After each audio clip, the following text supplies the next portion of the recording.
এবার বাণিজ্যের খবর।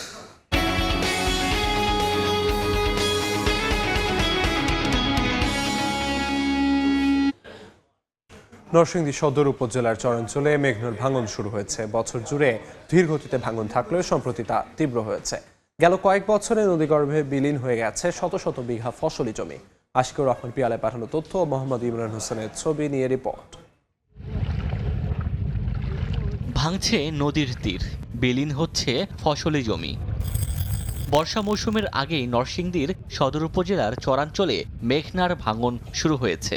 বেশি ভাঙছে নজরপুর ইউনিয়নের আলীপুর ও বাহেরচর গ্রাম। স্থানীয়রা বলছেন, বছর জুড়ে ধীরগতিতে ভাঙন থাকলেও সম্প্রতি তীব্র হয়েছে। গেল কয়েক বছরে নদীগর্ভে বিলীন হয়েছে শত শত বিঘা ফসলি জমি। ভাঙন রোধে এলাকাবাসী বিভিন্ন সময়ে নানা কর্মসূচি পালন করলেও প্রতিকার মিলছে না। রাক্ষসর নদী আমাদের জমি জমা যা আছে সব জমি জমা নিয়ে গেছে। যে মিলে বাঙা ধরছে নজরপুর ইউনিয়নে মনে করে না বাঙা শুরু করবে। একটা সিডের মধ্যে 2000 বিঘা জমি সম্পত্তি আছে।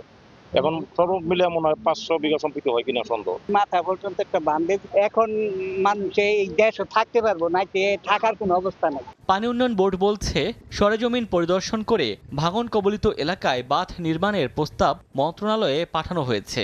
আর এ বিষয়ে শিগগিরই ব্যবস্থা নেওয়ার আশ্বাস জেলা প্রশাসকের। কাজগুলো করতে তো আমাদের বেশ কিছু প্রসিডিউরাল ইস্যু থাকে, আমরা ব্যবস্থা নিচ্ছি ধীরে ধীরে প্রক্রিয়াগতভাবে যত তাড়াতাড়ি সম্ভব আমরা এ ব্যাপারে ব্যবস্থা নিব। সামগ্রিক চিত্র উপস্থাপন করে আমরা পানি সম্পদ মন্ত্রণালয়ে যেগুলি তাদের দিয়ে সেখানে আমরা পাঠিয়েছি এবং আশা করছি এই বিষয়ে আমরা একটি আসলে সমাধান বের করতে পারব।